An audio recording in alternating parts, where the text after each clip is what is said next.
Nunca se apartará de tu boca este libro de la ley, sino que de día y de noche meditarás en él. Los pastores Luis y Viviana Cruz presentan Un Momento con la Palabra. Aleluya, Dios te bendiga, amado. Filipenses 4:6 es nuestra proclamación de este día, mis amados. Vamos todos primero a proclamar la palabra y después continuaremos con el tema de este ayuno que nos ocupa esta semana. Estamos muy agradecidos con papá por su bondad.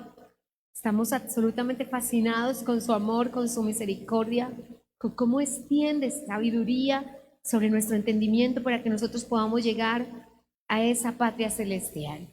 Y dice el Señor, Dios Todopoderoso, algo en que quiero sentarme y centrarme en esta hora. Filipenses 4, versículo 4 al 7. Esa es nuestra proclamación en esta hora. Ya sabes qué hacer con una palabra de proclamación, ¿no? Encerrarla, declararla, creerla, escribirla. Pero en este momento lo que vamos a hacer es leerla en voz alta, que la escuche tu corazón, que la escuchen tus oídos, que la entienda tu entendimiento y que la crea tu ser para que puedas tomarla. Amén. Y leemos en el poder del Espíritu Santo. Regocijaos en el Señor siempre. Otra vez os digo, regocijaos. Vuestra gentileza sea conocida de todos los hombres. El Señor está cerca. Por nada estéis afanosos, sino sean conocidas vuestras peticiones delante de Dios en toda oración y ruego con acción de gracias. Y la paz de Dios, que sobrepasa todo entendimiento, guardará nuestro corazón y nuestros pensamientos en Cristo Jesús. Sé que la sabes de memoria, es una palabra demasiado maravillosa, pero quiero pedirle a Dios que nos sentemos en una de las frases que tiene ese verso 5 y dice, tu gentileza sea conocida por todas las personas. Que si una persona piensa en ti y dice, ¿quién es él? ¿Quién es ella? Diga, oye, es una persona de una gentileza impresionante. Para el siglo I la palabra gentileza no era tan amable, pero para nosotros la palabra gentileza es una cordialidad verdadera, una cordialidad que va más allá de lo que podamos imaginar, una cordialidad que supera las ofensas, una cordialidad que supera las descortesías, que la otra persona nos está hablando displicentemente, que está tratando de ser descortés, que aún está tratando de ofendernos y nosotros no nos damos ni por enterados. Un corazón que supera las ofensas es un corazón que estará sano para siempre. Un corazón que supera aún las palabras displicentes es un corazón que está libre. Y estamos hablando de libertad. Y bueno, 2 puntos resaltamos ayer, en la oración los oramos, pero voy a volver a resaltarlos en esta hora. Lo primero que tenemos que hacer es introducirnos y sumergirnos en el concepto de libertad. Y todos los días decir, Señor, yo quiero de ti doctrina de libertad. Mira, empiezan a pasar unas cosas, toda la Biblia empieza a hablar de libertad, ¿cierto? ¿Reconoces la referencia de pensamiento y de visión? Significa que cuando estás preocupado por algo, cuando está pasando algo contigo, todo se te vuelve eso. Entonces la señora embarazada ve a todas las señoras embarazadas, ¿cierto? Y al señor que le duele el pie, todo el mundo empieza a hablar de pie, ¿cierto? Y eso se llama referencia de conocimiento. Y es el hecho, bueno, en psicología tiene otro nombre, yo te lo voy a dar bíblicamente, y es el hecho de que lo que traigo a mi pensamiento muy seguido, es mi preocupación. Entonces, ante esa referencia de pensamiento, lo que vamos a tener con nosotros como referencia de pensamiento es la libertad. ¿Quieres pensar en algo constantemente? ¿Quieres retrotraerte a un pensamiento todo el tiempo y darle tu atención plena? Porque la razón de la malnutrición es que ni siquiera a la comida le damos la atención plena. Estás allí y la señora que está cocinando está, corra para la cocina, venga para acá, ¿a quién no le echó huevo? ¿A quién le faltó una papa? Y está pensando en todos menos en ella, y cuando va a comer, ni se alimentó, ni supo qué plato cocinó, ni le supo a rico. Y por allá el día de la madre que la invita a los hijos a almorzar y come por fuera, le sabe a rico. Entonces, ¿por qué no estamos dando atención plena? Entonces, en la referencia de conocimiento, lo que le estamos pidiendo a Dios es que la libertad se haga parte de nuestra vida, que sea más que un concepto, ¿cierto? Que vaya más allá y que tú digas, yo quiero entenderla, quiero creerla, quiero recibirla, pero quiero que se manifieste plenamente en cada miembro de esta familia, no solamente en mí, porque bendito sea el Señor, hay gente que ha avanzado mucho en la libertad. Créeme que hay gente que le pisan los callos y ya no contesta mal. Eso es avanzar en la libertad. Y quizás la libertad más grande, como nos dijo el Señor, en el servicio del domingo con el pastor, sea poder dar fruto. Porque hay personas, y recuerde que dar fruto es la mansedumbre, es la templanza. Y si todavía un hijo nos habla y nosotros le contestamos mal, si todavía el esposo nos habla y nosotros les contestamos mal, es porque nos falta libertad. Entonces, lo primero que vamos a estar es anhelándola.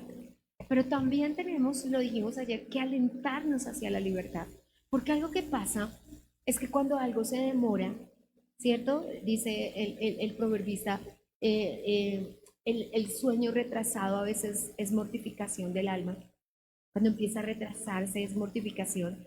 Dice el escritor de los profetas menores, los fastidiados por la larga espera, es decir, que hasta el corazón se fastidia cuando hay una larga espera, pero cuando hay una espera anhelante, cuando cada mañana podemos disfrutar, como dice el profeta, los triunfos pequeños y celebrar las pequeñas victorias, ese poder decir, me voy a dar un premio porque mi hijo me gritó y no le contesté mal. Me tomé, sin necesidad de tomarme el vaso de agua, le dije, sí, mijito, su merced tiene la razón. Y no le contesté nada más. Solté los guantes, tomé la armadura de Dios y empecé a hablar como el Espíritu Santo quiere que yo hable. Eso es libertad.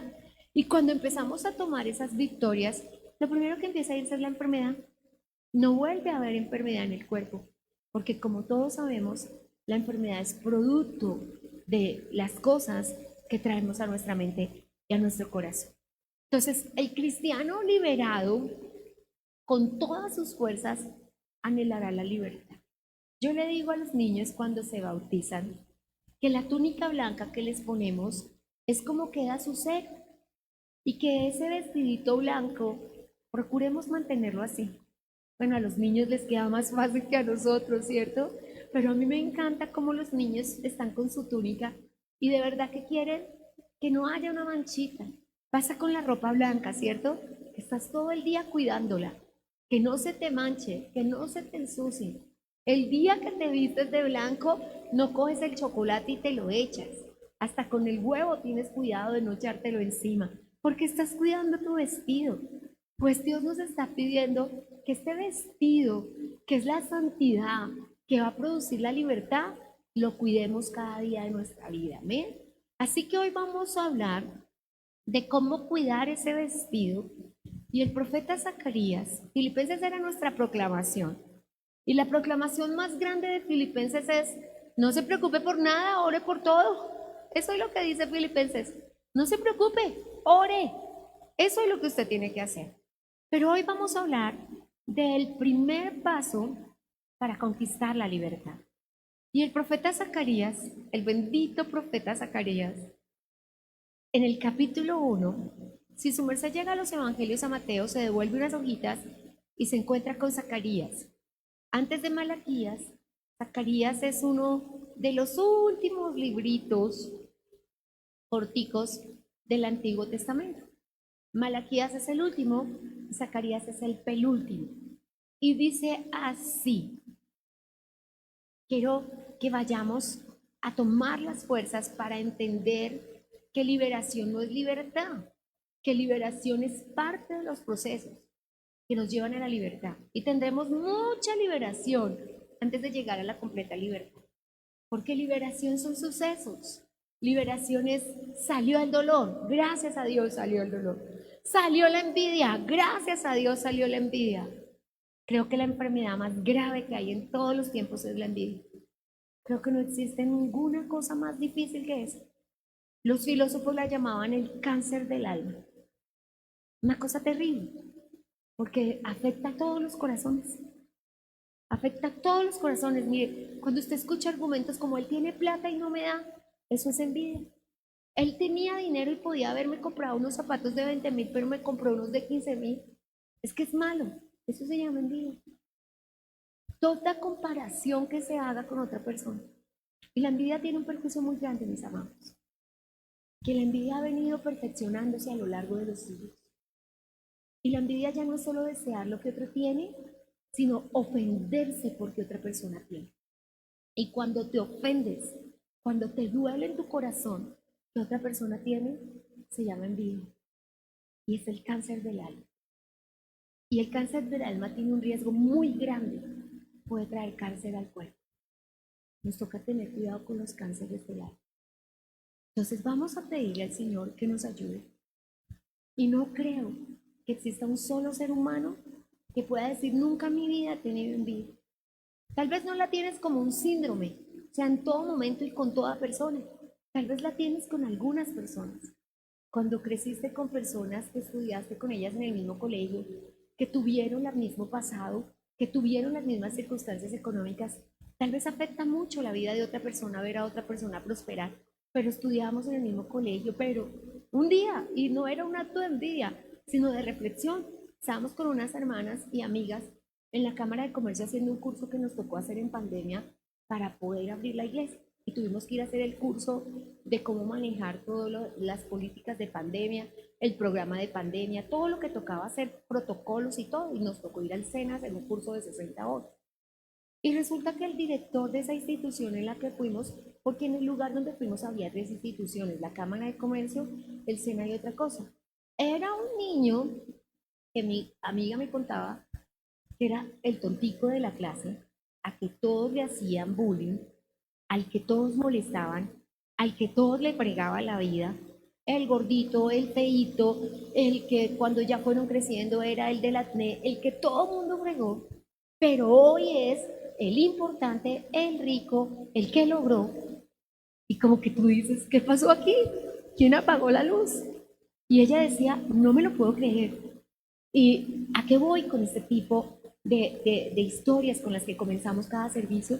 A que entendamos que hay cosas que nos han estado robando libertad por años. Y llega la enfermedad y decimos, ¿de dónde salió? Y llega el dolor de corazón y ¿de dónde salió?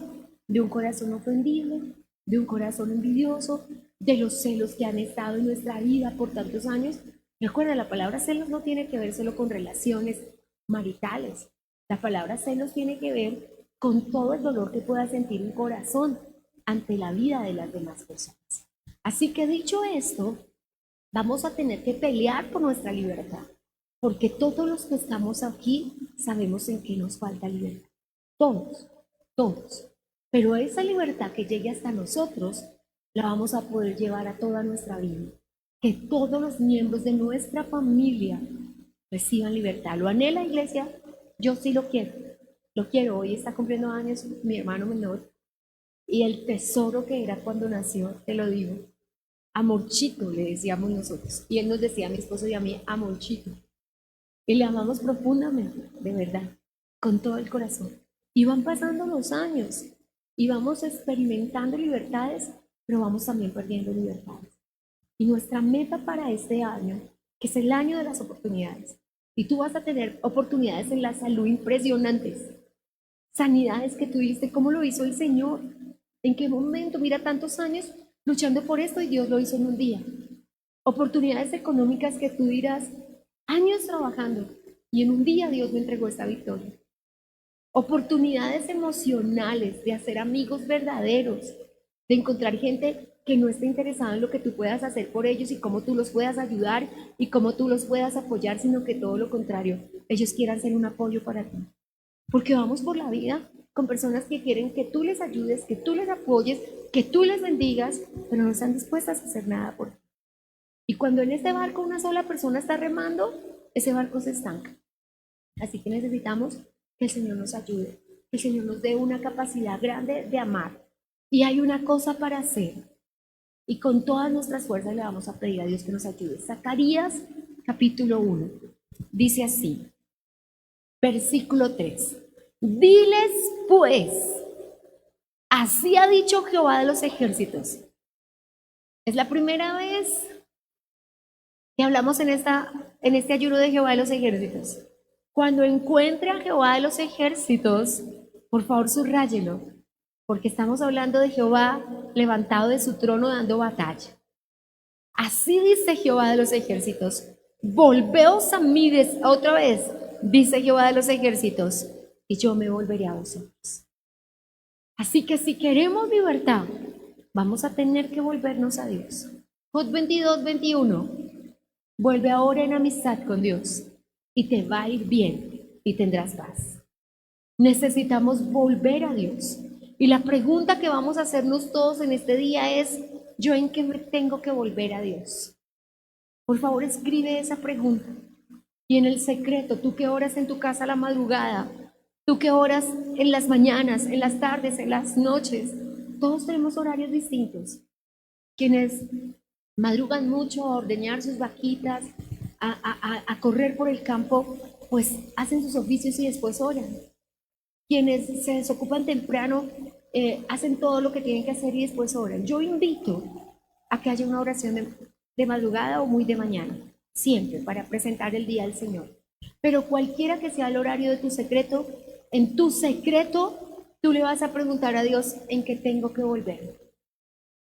¿Tengo que volverme en mi manera de hablar? Y si tengo que empezar a hablar diferente.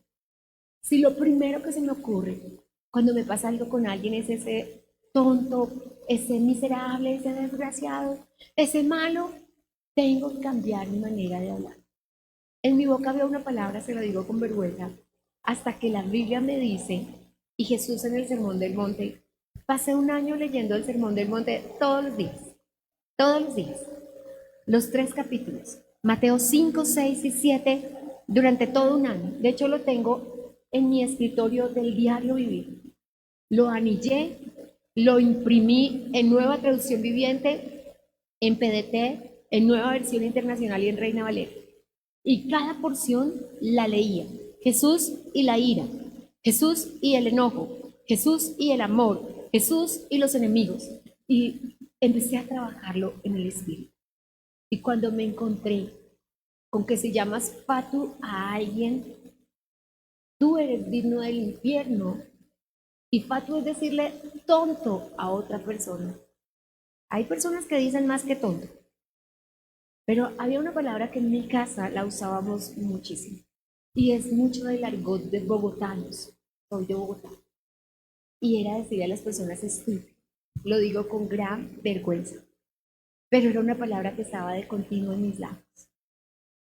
Y nosotros todo, cuando estaba enojada, esa estúpida silla, esa estúpida cama, esa estúpida comida, porque todo era estúpido cuando estaba enojada, casi no saco esa palabra de mi vocabulario. Me costó muchos años. Subir el tono de la voz, me costó muchos años. Me sigue costando, se lo digo con gran pena, no ofender. Llevo apenas 3 años a la tarea de no me voy a ofender.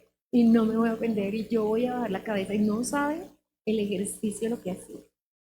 Porque cuando tú dices no me voy a ofender, la única manera de probarlo es que te ofenden.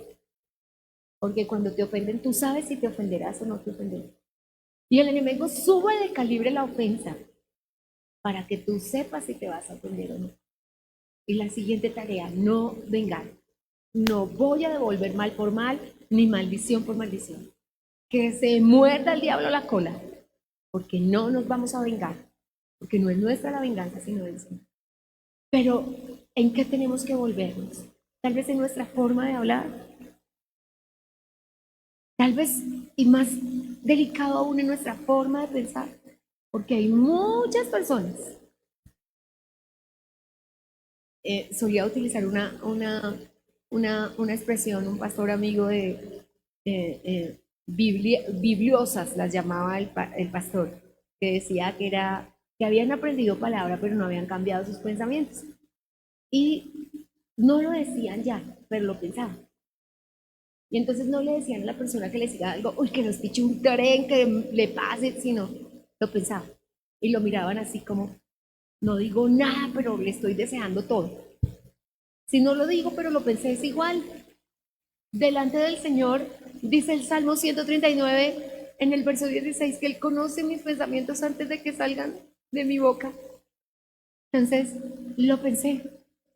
Y yo se lo digo, a veces hago la tarea de decirle a mi esposo, no me hagas pensar con enojo, porque tal vez ya no te lo diga, pero lo pienso y me haces pecar. Y es pecado pensarlo.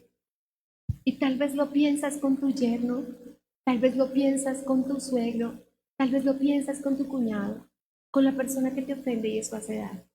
Y el único dañado aquí es nuestro cuerpo, porque se enferma. Nuestro corazón, porque se resiste. Entonces, ¿a qué nos invita el Señor? Zacarías dice, diles así, es un mandato, y no es un mandato apostólico, no es un mandato profético, es un mandato divino. El que está hablando es Dios, Jehová de los ejércitos. Y está hablando el Dios que se enoja. No está hablando Jehová, no está hablando el Elohim, no está hablando Adonai, está hablando Jehová Sabaoth, Dios de los ejércitos. Cuando Dios se viste de los ejércitos, es cuando tengo una batalla inhóspita que ya no hay más, yo invoco a Jehová, Dios de los ejércitos, defiéndeme. Y me paro y digo, Jehová Sabaoth, yo sé en quién he creído. Y Él es nuestra defensa. Así que Jehová de los ejércitos nos da una orden en este día si queremos libertad. Vuélvase a mí. Vuélvase a mí. Y tenemos que pensar. Hay personas que tenemos que volvernos en los negocios. Hay personas que dicen, no, Dios está en todo, pero en los negocios no.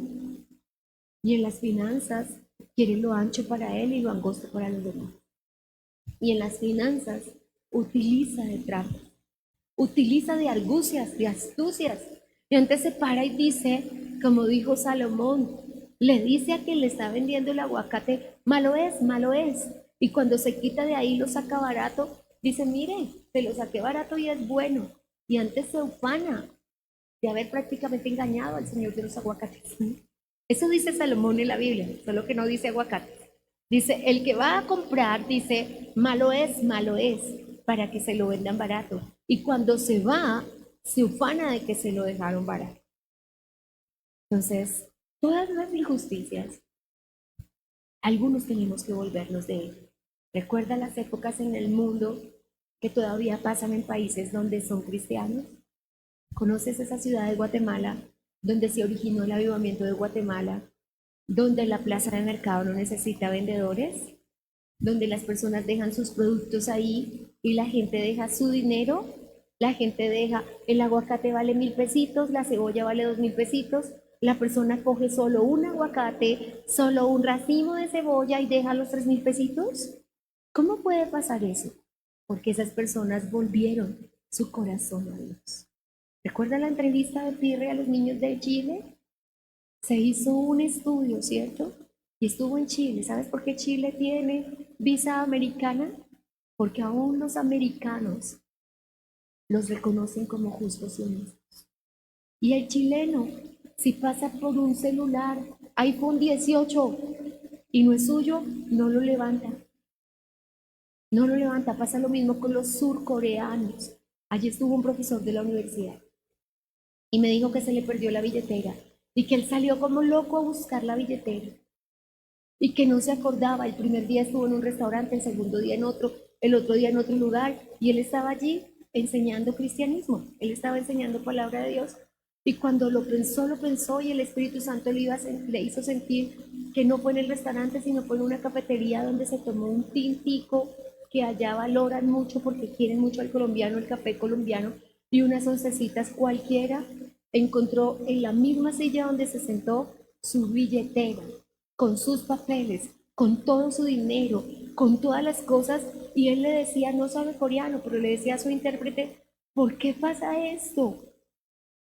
Y entonces él le dijo, porque en Corea nadie toca lo que no es suyo, porque la mayoría de las personas son cristianas, pero quiero decirle algo más, aún las no cristianas son honestas.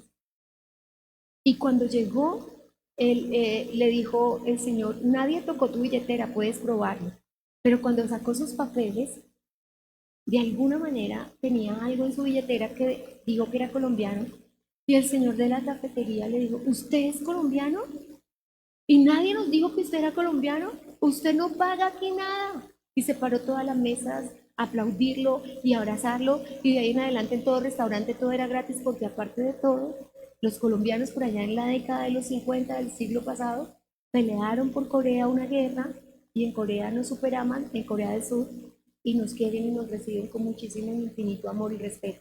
Pero no abrieron la billetera porque no era colombiano, sino porque no abrieron la billetera de nadie. Amados, necesitamos volver el corazón. Y si comenzamos nosotros, y si comenzamos en la casa, que llegó el esposo y habló fuerte y no le contestamos igual, déjeme decirle que es una tarea que necesitamos todos.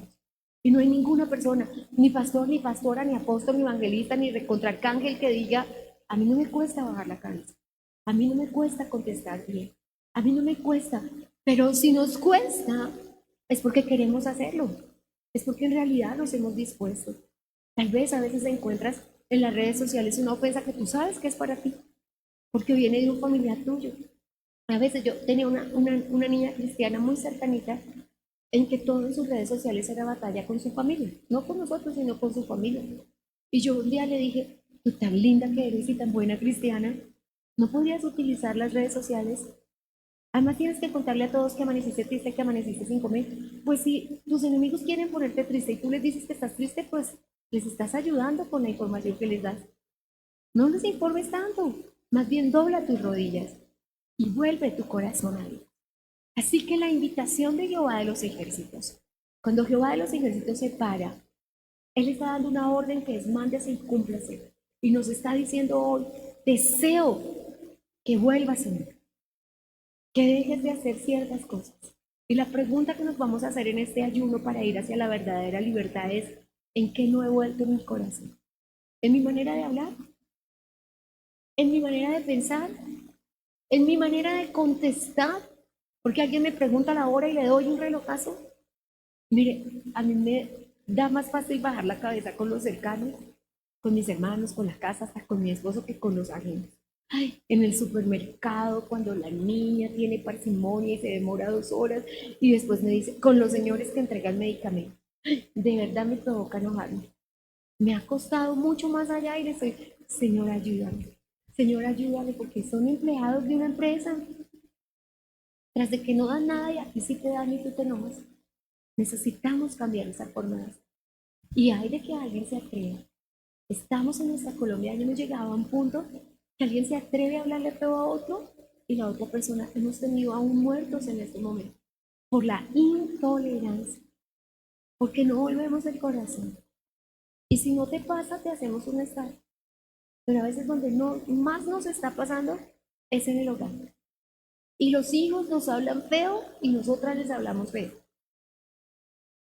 Que Dios nos ayude. El esposo nos habla, el que más lleva en los hogares es esposo y esposa. Porque yo no sé por qué pensamos que el cónyuge no es prójimo y que no tenemos que testificarle a él. Yo no sé por qué los hijos piensan que los padres no son prójimos y que no tienen que testificarle a él. Y es que mi mamá, y es que mi papá. Y ya cuando tomamos ese tono de voz, ya nos estamos faltando al respeto. Pero si volvemos el corazón a Dios y si pensamos que esa persona necesita mi testimonio, porque tal vez sea mi testimonio el que le va a convencer. Ojalá mientras yo esté viva, pero si sea cuando yo no esté en la tierra, que digan es que mi mamá jamás me gritó, como le hablé a mi mamá, yo puedo decirle eso. Yo puedo decirle eso. Yo le he hablado a mi mamá como usted no se imagina. De hecho, cuando no era pastora era muy displicente. Trato ahora de no serlo y ahora han sido muy difíciles las veces que lo hago. Pero mi mamá baja la cabeza. Mi mamá no me contesta como yo le estoy hablando. Mi mamá me deja tener la razón, es una cosa impresionante. Yo digo, no sé mi mamá cómo puede. Y con 5 hijos que todos a veces somos difíciles. Pero me hace ver y puedo decirle a todo el mundo que sí se puede. Que sí se puede, porque si hay una persona que puede, todos podemos. Todos podemos. A mi papá le cuesta un poquito más, pero está haciendo el ejercicio hacia él. Y sé que va a llegar a alcanzarlo. Y cuando los miro digo, no, pues yo también puedo. Yo también puedo. Y estamos trabajando. Hace pocos días tuvimos una reunión familiar y uno de los hijos trató de salirse del propósito, pero fue unánime. Todos los demás bajamos la cabeza y dijimos algo que dice mi hermana mayor. no nos vemos nunca, no podemos almorzar siempre, no siempre hay paseos, no siempre hay almuerzos, no siempre hay compañerismo, el día que lo tengamos, no nos vamos a dañar el momento, porque ya ni sabemos cuándo nos vamos a ver. Y si un día entramos, yo le digo a todos los hijos, por la puerta de la casa y mamá ya no está, nos va a hacer falta. Qué bueno tratarla bien ahora, qué bueno bendecirla ahora, porque puede que un día entremos y ya no esté. Puede que un día entremos a la casa y el papá ya no esté. Entonces, mientras podamos honrarlo, y no solamente porque se hayan ido de este mundo, se pueden ir de la ciudad, del país. Si todos los hermanos hubiéramos sabido, yo por lo menos, que en mi edad adulta iba a ser sin ellos, creo que hubiéramos peleado y jugado más en la infancia y nos hubiéramos disfrutado más. Porque hoy todos vivimos en ciudades diferentes y los que vivimos en la misma ciudad igual no nos vemos. Entonces aprovechémonos. Y parte de aprovecharnos es volver el corazón a una verdadera libertad. Entonces la tarea de hoy es, Señor, ¿en qué tengo que volver el corazón? En mi forma de hablar, voy a hablar distinto. Voy a morderme la lengua, voy a contar hasta 10, voy a tomarme el vaso de agua, voy a ponerme a orar, voy a pensar en la oración modelo.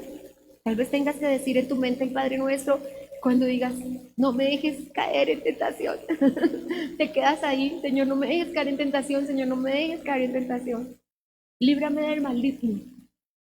Y tal vez tengas que detenerte ahí. Y hay más oraciones para tomar como ejemplo en la Biblia. Está la oración de Ezequías, que es maravillosa.